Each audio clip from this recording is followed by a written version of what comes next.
Shalom semua. Tahukah kamu bahawa kemenangan adalah warisan kamu dalam Kristus? Sebab itulah hari ini Pastor Chris ingin berkongsikan firman yang bertajuk Kemenangan demi Kemenangan. Haleluya. Ayat Injil pembukaan kita dari 2 Korintus 2 ayat 14, kitab terjemahan NIV yang berkata, namun syukur kepada Allah yang selalu membimbing kami dalam perarakan kemenangan dalam Kristus dan yang menyebarkan keharuman pengetahuan akan Dia melalui kami di segala tempat. Puji Tuhan. Kamu boleh menang setiap hari. Dengar tu, kamu boleh menang setiap hari dan mencapai kejayaan yang luar biasa. Amin.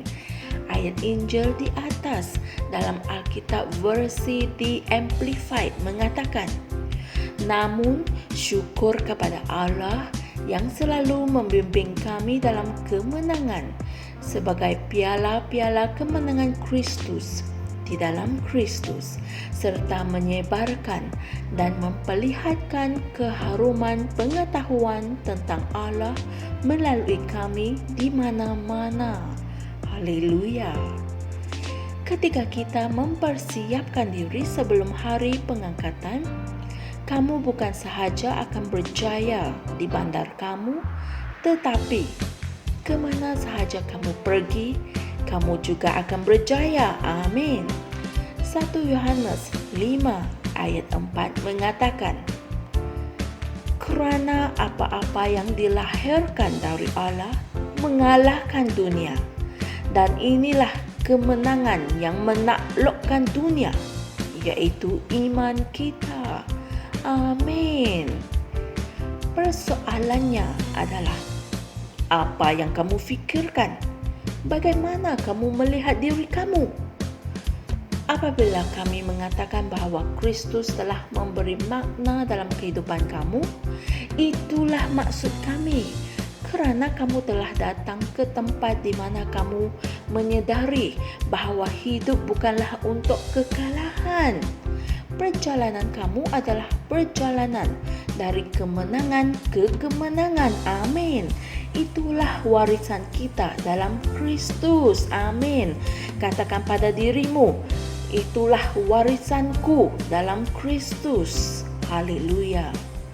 Walaupun dunia sedang berada dalam krisis, tidak ada bezanya. Kamu sepatutnya tidak takut. Yesus berkata dalam Yohanes 16 ayat 33, kuatkanlah hatimu, aku telah mengalahkan dunia. Haleluya. Dia telah mengalahkan dunia ini untuk kamu. Untuk dilahirkan semula adalah untuk dilahirkan dari Tuhan.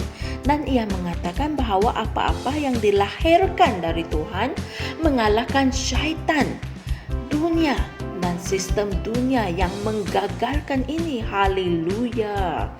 Bersemangatlah ketika kamu menghadapi masalah atau krisis, kerana kamu tahu bahawa semuanya berlaku untuk mendatangkan kebaikan bagi kamu. Amin. Inilah sebabnya mengapa dalam kerajaan kita hanya menang dan membuat kemajuan dari kemuliaan ke kemuliaan. Haleluya. Kita menguasai dunia fizikal ini dengan prinsip-prinsip kerajaan syurgawi kita. Haleluya. Puji Tuhan. Saudara-saudari semua, mari kita sama-sama membuat pengakuan ini. Aku menang di seluruh dunia kerana aku dilahirkan dari Tuhan. Ketika ribut dan tekanan hidup yang kuat menyerang aku enggan menjadi goyah, kerana aku lebih daripada orang yang menang. Aku enggan dikalahkan oleh apapun dalam hidup ini, kerana Dia yang lebih besar tinggal dalam diriku dan menyebabkan aku sentiasa menang di setiap tempat. Haleluya. Untuk renungan tambahan, sila renungkan ayat-ayat Injil berikut untuk memahami dengan lebih lanjut topik perkongsian kita pada hari ini, yaitu Roma 8 ayat 35 hingga 37 dan 1 Yohanes 4 ayat 3 hingga 4. Haleluya. Betapa hebatnya hidup yang kita miliki dalam Kristus. Amin. Sebuah kehidupan yang sentiasa menang. Tidak kira apa yang terjadi, firman telah mengatakan bahawa kamu tetap akan menang.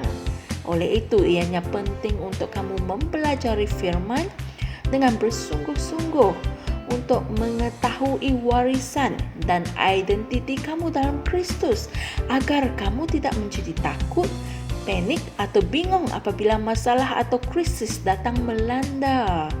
Puji Tuhan. Kongsikan firman ini dengan yang lain, supaya mereka tahu bahawa dalam Kristus mereka adalah seorang pemenang, dan hidup mereka adalah sebuah perjalanan dari kemenangan ke kemenangan. Jangan lupa subscribe pada YouTube kami dan jumpa lagi esok. Shalom. Kami percaya saudara-saudari semua telah diberkati dengan perkongsian firman dari Rhapsody Reality. Bagi sesiapa yang ingin menjadikan Yesus Kristus sebagai Tuhan dalam kehidupanmu, kamu boleh mengucapkan doa ini bersama dengan saya. Ya Tuhan Allah, aku mempercayai Yesus Kristus, Anak Allah yang hidup dengan sepenuh hatiku. Aku percaya Dia telah mati untukku, dan Allah telah membangkitkan Dia dari kematian. Aku percaya Dia hidup hari ini. Aku mengaku dengan mulutku bahawa Yesus Kristus adalah Tuhan dalam hidupku mulai dari hari ini. Melalui Dia dan di dalam nama-Nya, aku mempunyai kehidupan yang kekal. Aku telah dilahirkan semula. Terima kasih Allah kerana menyelamatkan jiwaku. Aku sekarang adalah anak Allah. Haleluya. Tahniah, sekarang kamu telah menjadi anak Allah. Untuk apa-apa sebarang pertanyaan atau untuk mendapatkan lebih banyak maklumat mengenai bagaimana untuk bertumbuh sebagai seorang Kristian, anda semua boleh hantar mesej di akaun Facebook kami atau email kami di tni.msia@gmail.com. Sekali lagi, tni.msia@gmail.com. Tuhan berkati Anda semua.